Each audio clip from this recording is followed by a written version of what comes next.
My brothers and sisters in Christ, in this Sunday's Gospel we hear perhaps Jesus' most famous command, "Take up your cross and follow me." A brief meditation on what this means for us today. The Lord be with you. A reading from the Holy Gospel according to Mark.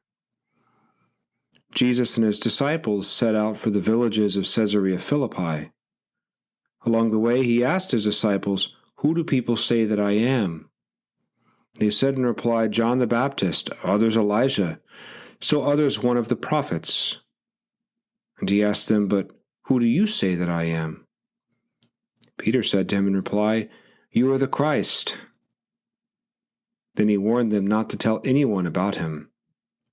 He began to teach them that the Son of Man must suffer greatly, and be rejected by the elders, the chief priests, and the scribes, and be killed and rise after 3 days. He spoke this plainly. Then Peter took him aside and began to rebuke him. At this he turned around and, looking at his disciples, rebuked Peter and said, "Get behind me, Satan. You are thinking not as God does, but as human beings do." He summoned the crowd with his disciples and said to them, "Whoever wishes to come after me must deny himself, take up his cross, and follow me. For whoever wishes to save his life will lose it, but whoever loses his life for my sake and that of the gospel will save it." The Gospel of the Lord. Many of us remember Billy Graham, perhaps the most popular American preacher of the 20th century. He once shared a story about his wife Ruth, who was driving through a construction zone on a highway for several miles. After carefully following the detours and warning signs, she came to the final sign that read, "End of construction. Thank you for your patience." Struck by the message, Ruth went home chuckling, telling Billy that she wanted that line engraved on her tombstone. And when the time came, it was. Ruth Bell Graham, June 10, 1940. to June 14, 2007. End of construction.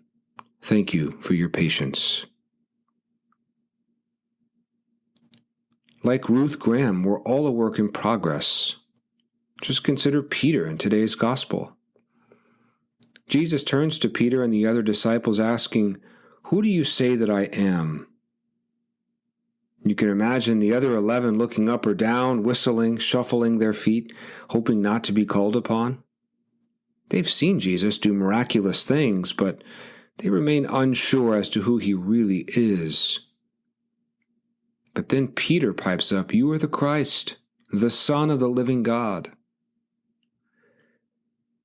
In Matthew's Gospel, immediately after Peter's great confession of faith, Jesus says, "You are Peter, you are rock. And upon this rock I will build my church, and the gates of the netherworld shall not prevail against it." This is Peter's brightest moment. But immediately after his great confession of faith, Peter rejects the idea of carrying a cross and denies Jesus' need to suffer.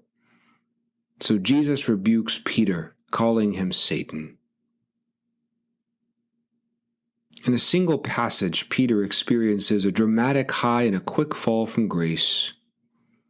His profession of faith signals that he's only reached the beginning, not the end of the spiritual journey.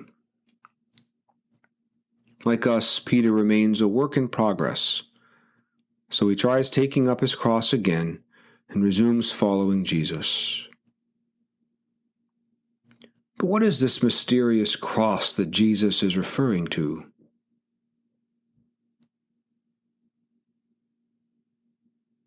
For Peter, it meant leaving his family, his livelihood, and his hometown behind, journeying with Jesus to Jerusalem, witnessing his death and resurrection, then becoming the first leader of the Catholic Church here on earth. But what about us? What kind of cross does the Lord ask us to carry? Simply that clumsy, awkward, often hard to carry cross called life.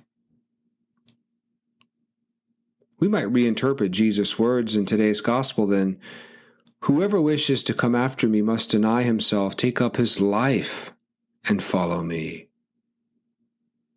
So many of us carry the weight of marriage, children, careers, caring for a sick spouse or parent, taking care of our own health. Spiritually, we make the daily effort to draw closer to Jesus, putting his teachings of love and mercy and forgiveness into practice. On this weekend anniversary of September 11th, we're all reminded of how hard that can be. We don't have to add any weight to our shoulders. We simply can't shrug it off. That's the cross. So what does my cross, my life, look like at the moment? Is it light and easy to carry? Or is it more burdensome?